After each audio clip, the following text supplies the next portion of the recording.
جو صغیرہ گناہوں کے سوا بڑے بڑے گناہوں اور بے حیائی کی باتوں سے اجتناب کرتے ہیں، بے شک تمہارا پروردگار بڑی بخشش والا ہے، وہ تم کو خوب جانتا ہے۔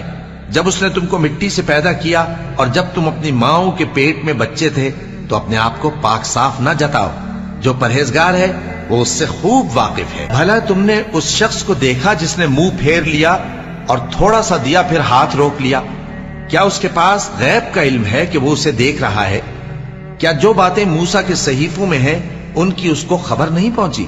اور ابراہیم کے صحیفوں کی جنہوں نے حق کے اطاعت اور رسالت پورا کیا، وہ یہ کہ کوئی شخص دوسرے کے گناہ کا بوجھ نہیں اٹھائے گا، اور یہ کہ انسان کو وہی ملتا ہے جس کے لیے وہ محنت کرتا ہے، اور یہ کہ اس کی محنت کا جائزہ لیا جائے گا، پھر اس کو اس کا پورا پورا بدلہ دیا جائے گا، اور یہ کہ تمہارے پروردگار ہی کے پاس پہنچنا ہے۔